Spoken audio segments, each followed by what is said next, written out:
Meus queridos, a paz do Senhor Jesus a todos. Hoje, lição de número 5, uma perspectiva pentecostal de missões. Nossa lição está dividida em 3 tópicos principais que são: uma perspectiva pentecostal de missões, segundo, a obra missionária depois do Pentecostes, e terceiro, a ação do Espírito Santo e a obra missionária. Nosso texto áureo se encontra em Atos capítulo 1, versículo de número 8, que diz: mas recebereis a virtude do Espírito Santo, que há de vir sobre vós, e ser-me-eis testemunhas, tanto em Jerusalém, como em toda a Judéia e Samaria, e até os confins da terra. Nossa verdade prática diz que o Espírito Santo derramado no Pentecostes é o mesmo Espírito que Deus deseja derramar de novo na igreja da atualidade. Na verdade, ele já tem derramado. A palavra-chave é pentecostal. Então, primeiro tópico, uma perspectiva pentecostal de missões. Primeiro subtópico, somos evangélicos. Evangélico é uma versão mais light do que nós verdadeiramente somos, porque evangélico significa seguidor do evangelho, tá claro? Tá claro. Porém, virou moda, então muita gente hoje fala assim: eu sou evangélico, mas na verdade nem frequenta a igreja, nem no culto vai, nem na missa vai, e tem coragem de dizer que é evangélico. Então virou moda. Então, para muitos, ser evangélico hoje é moda. Nós somos cristãos, mas evangélico significa seguidor do evangelho, cristão significa seguidor de Cristo. Nós somos seguidores de Cristo. Então, teoricamente, evangélico é seguidor do evangelho. Então, se nós seguimos o evangelho, temos que obedecer à palavra de Deus, que é o evangelho de Jesus Cristo. E isso que nós precisamos fazer. Então, sendo evangélico, sendo cristão, precisamos ser obedientes à palavra de Deus. O evangélico, ele é conhecido como alguém que enfatiza o quê? O compromisso pessoal com Cristo, a autoridade bíblica e também anunciar a Cristo. Isso é prioridade, isso é enfático, nós temos que dar ênfase. Todo evangélico precisa dar ênfase a pelo menos esses 3 tópicos. O que é anunciar Cristo? É pregar e é ensinar. E também esses princípios são os que os evangélicos têm em comum. Quais são?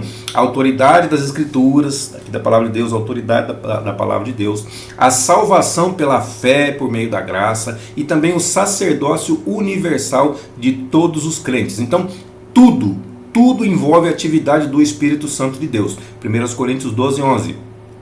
Mas um só, e o mesmo Espírito opera todas estas coisas, repartindo particularmente, da forma como ele quer, né? A cada um como quer. Então, da forma como ele quer, é a forma que ele vai fazer a divisão ou a repartição dos dons.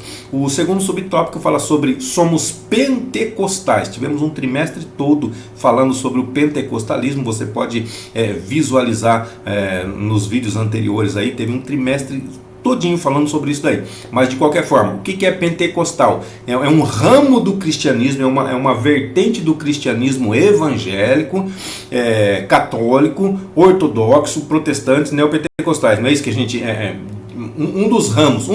Então, tem os evangélicos, tem os católicos, tem os ortodoxos, tem os protestantes, tem os neopentecostais. Então, os pentecostais é uma dessas vertentes. Então, o Pentecostes, a palavra pentecosté do grego, ela significa 50º, ou seja, 50 dias acontecia isso daí. 50 dias após a festa da Páscoa, ou a festa dos pães ázimos, como preferir, era comemorado a festa das semanas ou a festa do Pentecostes, onde as pessoas agradeciam a Deus por causa das suas colheitas. Também era conhecido como festa das colheitas. Então, o pentecostal se refere ao cristão que crê na experiência do Espírito Santo, que aconteceu lá em Atos capítulo 2. Se você ler do versículo 1 ao 12, vai estar toda essa experiência ali, que o Espírito Santo desceu sobre eles e eles falaram línguas.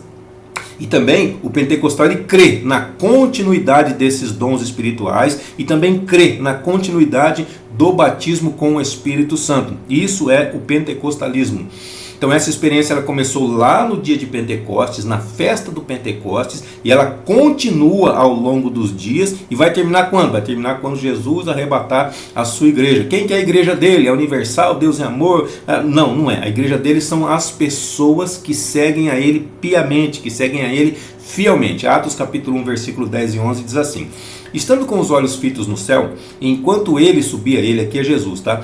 Eis que junto dele se puseram 2 homens vestidos de branco. Isso aqui são 2 anjos, os quais lhes disseram: homens galileus, por que estáis olhando para o céu? Esse Jesus que dentre vós foi recebido em cima no céu, há de vir, assim como para o céu ouvistes ir. Então isso é uma promessa. Os anjos falaram, da mesma forma que vocês estão vendo ele subir, ele vai voltar da mesma forma. Aí entra o terceiro subtópico, que fala sobre contribuições pentecostais para as missões. Então uma das mais significativas, se não a mais significativa no caso, sem dúvida, é o papel indispensável do Espírito Santo no desafio de plantar novas igrejas, de abrir novas igrejas. Atos capítulo 16, versículos de 6 a 10 diz assim, ó: e passando pela Frígia e pela província da Galácia, foram impedidos pelo Espírito Santo de anunciar a palavra na Ásia. Peraí, a palavra de Deus foi impedida pelo próprio Espírito Santo de ser anunciada? Pois é, então tem lugares que Cristo deve ser anunciado, precisa ser anunciado, e tem lugares que não é para ser anunciado, ou pelo menos naquele momento não é para ser anunciado. Se o Espírito Santo é aquele que nos direciona, que nos guia, que nos conduz, ele habita em nós, nós temos que seguir a orientação dele.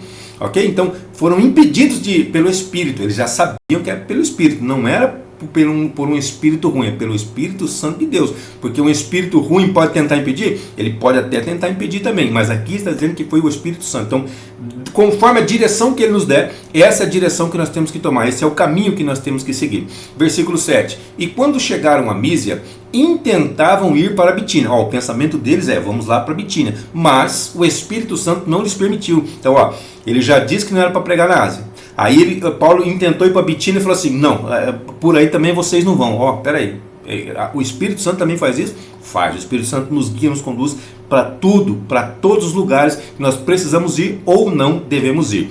Versículo 8: e tendo passado por Mísia, desceram a Troade. Aqui não fala mais nada, né? Desceram a Troade, então significa que está no caminho certo. Aí o versículo 9: e Paulo teve de noite uma visão, em que se apresentou um homem da Macedônia e lhe rogou, dizendo, passa à Macedônia e ajuda-nos. Aí o versículo 10: e logo depois dessa visão, procuramos partir para a Macedônia, concluindo que o Senhor nos chamava para lhes anunciarmos o Evangelho. Então não era para pregar para a Ásia, não era para descer para Bitínia, não, era para ir para Macedônia e ajudar o pessoal lá e pregar o Evangelho naquele lugar. Essa é a vontade do Senhor e isso foi exatamente o que eles fizeram. Então, é inegociável e indispensável o poder do Espírito Santo na prática de missões. O resumo desse tópico diz que, além do compromisso pessoal com Jesus, da autoridade da Bíblia e do apelo de anunciar Cristo aos povos, os pentecostais enfatizam a presença do Espírito Santo em toda boa obra. O segundo tópico fala sobre a obra missionária depois do Pentecostes. Primeiro subtópico: a causa da obra missionária da primeira igreja. Atos 1:8. Mas recebereis a virtude do Espírito Santo, que há de vir sobre vós, e ser-me-eis testemunhas, tanto em Jerusalém, como em toda a Judéia e Samaria, e até os confins da terra. Então, a princípio, eles tinham que aguardar, receber a virtude do Espírito Santo, que viria, que era uma promessa. Aí, então, depois disso, depois de receber o revestimento de poder, o batismo no Espírito Santo, aí sim eles poderiam ser testemunhas de Jesus, tanto em Jerusalém, ou seja, o lugar que eles estavam, como em toda a Judéia, que era a região, Samaria, que era outro país, e desde quando houve a divisão de Israel, Israel se dividiu, então Samaria era a capital de Israel, enquanto Jerusalém é a capital de Judá. Então, outro país e até os confins da terra, outros países, outros lugares mais distantes. Então, primeiramente, a missão começa onde nós estamos. Depois ela vai se expandindo aos poucos. Então, antes de sair para alcançar as nações com o Evangelho, os discípulos deveriam estar revestidos de poder. Nós somos vestidos quando aceitamos a Cristo. O Espírito Santo vem habitar dentro de nós. Quando recebemos o batismo com o Espírito Santo, nós somos revestidos, ou seja, vestidos duas vezes. Fomos vestidos, recebemos o Espírito Santo, e depois somos revestidos. Aí sim, nós podemos ser testemunhas de Jesus. Atos 1:4 diz: e estando com eles, determinou-lhes que não se ausentassem de Jerusalém. Não era para sair de Jerusalém, mas que esperassem a promessa do Pai, que disse ele, de mim ouvistes. Então era uma promessa do Pai, que eles seriam revestidos de poder, que eles receberiam o batismo no Espírito Santo, e aqui foi determinado que não era para sair de Jerusalém até que até que recebessem a virtude do Espírito Santo sobre a vida deles. Aí sim, eles poderiam sair e cumprir. Então, isso aqui ele se cumpriu fielmente quando? Em Atos capítulo de número 2. Se você ler todo o texto ali, foi o cumprimento dessa promessa lá de Joel. O segundo subtópico fala sobre a expansão missionária da primeira igreja. Então, o que é necessário para expandir? Primeiro, ser cheio do Espírito Santo, ser transbordante do Espírito Santo, ser revestido de poder. Segundo, compartilhar a mensagem do Evangelho com outras pessoas. Isso é necessário para que haja crescimento. O livro de Atos dos Apóstolos, ele relata o avanço missionário da igreja do primeiro século. 1 Coríntios 16, versículos 8 e 9.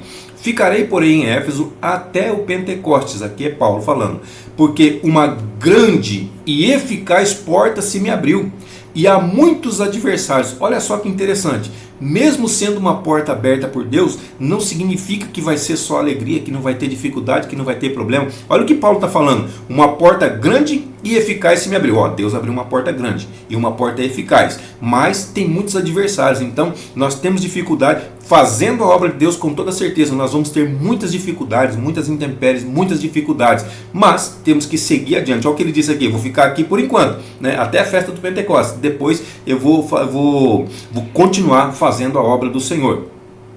Paulo estabeleceu igrejas em 4 províncias romanas, Galácia, Macedônia, Acaia e também na Ásia. Agora teve outros homens e mulheres de Deus que também fizeram parte dessa expansão, desse crescimento da obra de Deus.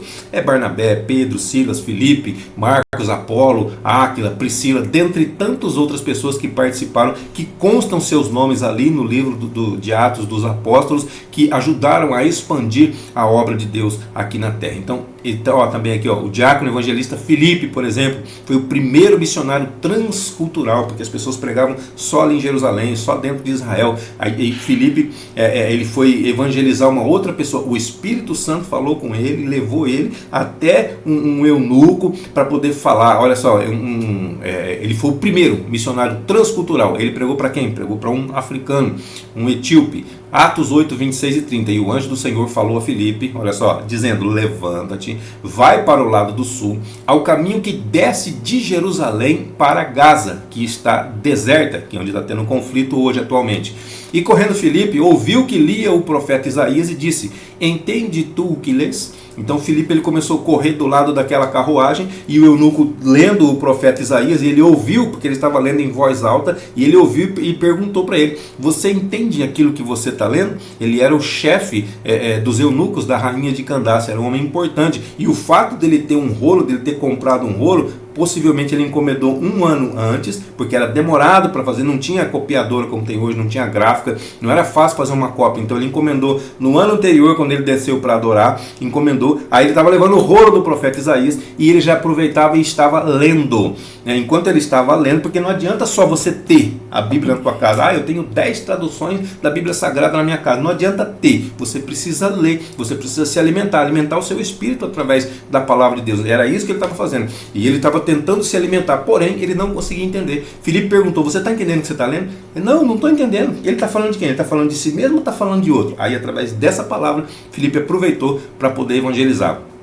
Presta atenção, através da palavra que ele estava lendo. Não foi a palavra preparada por Filipe que ele chegou e levou lá para a pessoa. Não, através da própria palavra que a pessoa estava lendo. Então Filipe ele tinha conhecimento das Escrituras também para poder anunciar a Cristo através daquilo que a pessoa está lendo. Nós temos que ter um conhecimento de toda a Bíblia, não é só de algumas passagens específicas, não. Quando a pessoa perguntar alguma coisa a respeito de algum versículo bíblico, nós temos que ter a resposta na ponta da nossa língua. Valdecir, mas eu não sei. Você não sabe, mas tem que saber quem sabe. Pergunte para quem sabe para poder dar a resposta correta. Terceiro subtópico, Deus não faz acepção de pessoas. Então o apóstolo Pedro, um missionário cheio do Espírito Santo, reconheceu que todos os seres humanos são alvos do amor de Deus. Lá em Atos capítulo 10, versículos 34 e 35 diz assim, e abrindo Pedro a boca disse, reconheço por verdade que Deus não faz acepção de pessoas. 35, mas que lhe é agradável aquele que, em qualquer qualquer nação o teme e faz o que é justo. O próprio Pedro reconheceu. Ele fala assim: eu reconheço que Deus não faz acepção de pessoas. Então, se ele não faz, por que eu vou fazer? Atos 11, 17, 18. Portanto, se Deus lhes deu o mesmo dom que a nós, Deus deu para eles a mesma coisa que Ele deu para nós, quando havemos crido no Senhor Jesus Cristo, quem era eu então para que pudesse resistir a Deus? Então, se Deus não fez acepção, por que eu tenho que fazer? E versículo 18: e ouvindo estas coisas, apaziguaram-se e glorificaram a Deus, dizendo: na verdade, até aos gentios deu Deus o arrependimento para a vida. Aí, de perseguidor dos cristãos, Paulo se tornou apóstolo dos gentios. Atos 9, 15 e 16. Disse-lhe, porém, o Senhor, aqui é Deus falando com Ananias: vai, porque este é para mim um vaso escolhido, para levar o meu nome diante dos gentios e dos reis e dos filhos de Israel. Então, olha a incumbência de Paulo. Vai, é para mim um vaso escolhido. Deus está dizendo para Ananias que Paulo é um vaso escolhido por Deus, por Ele mesmo, para levar o meu nome diante dos gentios e diante dos reis e diante dos filhos de Israel. Então Paulo iria pregar para a sua própria nação, para os da sua própria nação. Paulo ia pregar para os de outras nações e Paulo ia pregar para a liderança também, para os reis também. É assim que funciona. Houve um pequeno corte aqui, mas voltando. Versículo 16: e eu lhe mostrarei o quanto deve padecer pelo meu nome. Deus falando com Ananias, dizendo que Paulo, para quem Paulo ia pregar, para quais tipos de pessoas? Paulo ia pregar para todo tipo de gente. E também, da mesma forma que ele fez as pessoas sofrerem, ele fez os cristãos sofrerem, porque ele levava arrastado, amarrado, atado, votava para que eles fossem mortos também. Ele era a favor disso daí, ele dava o voto dele a favor disso daí. Aí agora Deus está falando: da mesma forma que você fez, você vai passar por isso também. Você fez, agora vamos fazer contigo. O resumo desse tópico diz que o Espírito Santo impulsiona a igreja para fazer missões, de modo a buscar os povos ainda não alcançados. Tópico de número 3 diz que a ação do Espírito Santo e a obra missionária. Primeiro subtópico: a função do Espírito na obra missionária. O Espírito Santo tem uma função na obra missionária com toda certeza. Ele é aquele que nos guia, que nos conduz, que nos dirige, que diz o que nós devemos fazer ou o que nós não devemos fazer. Cabe a nós obedecermos ou não. Primeiro subtópico: função do Espírito Santo. Então, dentre as muitas funções do Espírito Santo estão as de, o que o Espírito Santo tem que fazer? Ele unge, ele inspira, ele separa, ele envia homens e mulheres para os 4 cantos da terra como missionários do Senhor. Esse dia meu filho me perguntou: 4 cantos da terra significa que a terra é quadrada? Eu falei: não, 4 cantos da terra diz assim que é norte, sul, leste, oeste. É isso que quer dizer, mas a terra continua sendo redonda, tá? Ela não é quadrada não, e ela não é plana também não. Isaías 61, versículos 1 e 2 vai dizer assim: o Espírito do Senhor Deus está sobre mim, porque o Senhor me ungiu para pregar as boas novas aos mansos, enviou-me a restaurar os contritos de coração, a proclamar a liberdade aos cativos, pode ver que repete aqui, e a abertura de prisão aos presos. Então aqui, liberdade aos cativos e abertura de prisão aos presos. Então está falando de prisão interior, prisão interna e prisão exterior, prisão externa. Então, 2 tipos de prisão. Então, se a unção do Espírito foi necessária na vida de Jesus, imagine a nossa. Então, também é necessário. Versículo 2: a apregoar, então o Espírito do Senhor me ungiu para apregoar o ano aceitável do Senhor, o dia da vingança do nosso Deus, e também a consolar os tristes. Isso aqui foi falado lá em Isaías. Isaías profetizou. Aí o cumprimento vem aqui, lá no Novo Testamento, Lucas capítulo 4, versículos 17 a 20.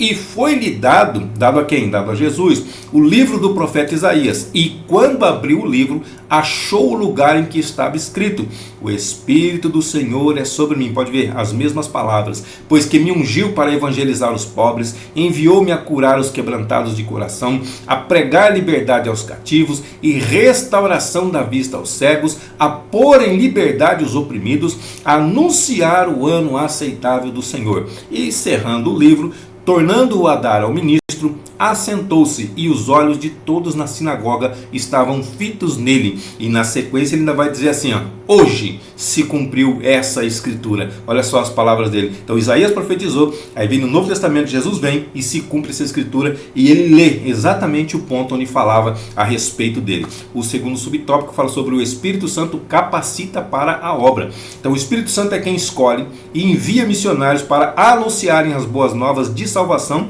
a todo mundo, sem acepção de pessoas. Atos 8:29 diz: E disse o Espírito a Filipe, novamente, chega-te e ajunta-te a esse carro. Então aqui novamente Filipe e o eunuco mor da rainha de Candace, ou da rainha da Etiópia.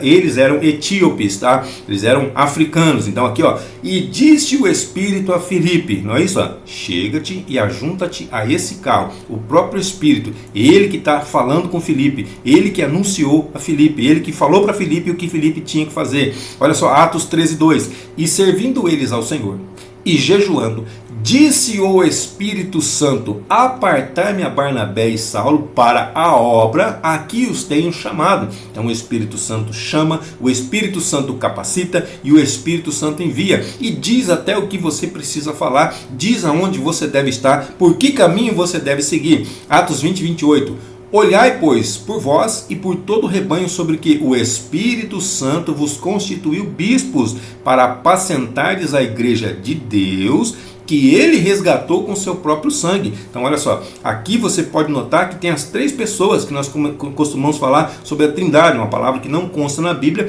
mas que nós dizemos, porque rebanho, olhai por vós e por todo o rebanho que o Espírito Santo constituiu vocês bispos do rebanho. O rebanho de quem? Para apacentardes a igreja de Deus. Olha só, então está falando do Pai, está falando do Espírito Santo, que ele resgatou com seu próprio sangue. Quem que resgatou com seu sangue? Foi o Pai? Foi o Espírito? Não, foi Jesus. O próprio Jesus derramou o seu sangue para que nós fôssemos resgatados para Deus, ou seja, comprados novamente para o Senhor Deus. Então, a igreja não é do pastor, a igreja é do sumo pastor, a igreja pertence a Cristo, a igreja pertence a Deus, não pertence ao pastor. Deus dá pastores à igreja e não a igreja para os pastores. Amém, queridos? Então o Espírito Santo, ele é o instrutor dos ministros na palavra de Deus, no exercício da proclamação da mensagem. Se você quiser uma ajuda a mais aqui, 1 Coríntios capítulo 2, versículos do 1 até o 18. E o terceiro subtópico fala sobre Deus age por meio do Espírito Santo. Então o Espírito Santo escolhe, envia, capacita, direciona os evangelizadores, as pessoas que querem fazer a sua obra. Atos 17, do 28 ao 30. Porque nele vivemos e nos movemos e existimos, como também alguns dos vossos poetas disseram, pois somos também sua geração. Fomos gerados dele. Sendo nós, pois, geração de Deus, não havemos de cuidar que a divindade seja semelhante a ouro, ou a prata, ou a pedra esculpida por artifício e imaginação dos homens. Mas Deus, não tendo em conta os tempos da ignorância, anuncia agora a todos os homens e em todo lugar que se arrependam. É isso que Deus quer de nós, é isso que Deus exige em nós, que nós nos arrependamos e voltamos para Ele, larguemos de lado todo esse tipo de coisa que Ele está falando aqui, ouro, prata, pedras preciosas. Não estou falando para você de dinheiro, não é isso não, é que eles faziam esculturas, faziam desenhos, faziam artífices, faziam deuses de metal, de ouro, de prata. É isso que ele está dizendo, esquece disso aí e se arrependa e volte para o Deus verdadeiro, aquele que nós não sabemos como é a sua imagem. É esse Deus que nós servimos. Então a igreja que dá espaço para a atuação do Espírito Santo será um celeiro de evangelismo. Deu lugar para o Espírito Santo, vai começar a encher, vai começar a ser um celeiro de evangelismo e de evangelistas. O resumo desse tópico diz que para os pentecostais o Espírito Santo é indispensável na tarefa da obra missionária. E a conclusão aqui, o poder do Espírito Santo na vida da igreja é uma das mais importantes contribuições dos é a mais importante das contribuições dos pentecostais para as missões modernas. O que mais? Ocorreu aonde? Ocorreu no ministério de Jesus, ocorreu no ministério terreno da igreja primitiva, na igreja do Antigo Testamento, do Novo também, claro, Antigo Testamento através dos profetas, através dos patriarcas. Aí no Novo Testamento vem através de Estevão, através de Paulo, de Pedro, de Ananias, de João, de Marcos, de Barnabé, de tantos outros que ajudaram a expandir essa obra. Então ocorreu e agora ocorre atualmente. Ou seja, o Espírito Santo ele continua a trabalhar na igreja, continua a trabalhar com a igreja e continua a trabalhar pela igreja. Então é indispensável qualquer projeto missionário comece e termine sob o poder e direção do Espírito Santo. É indispensável. Tem que começar e tem que terminar sob o poder e direção do Espírito Santo. Amém, querido? Deus abençoe sua vida, sua saúde, seu ministério, suas finanças e até a nossa próxima aula, se assim Deus nos permitir.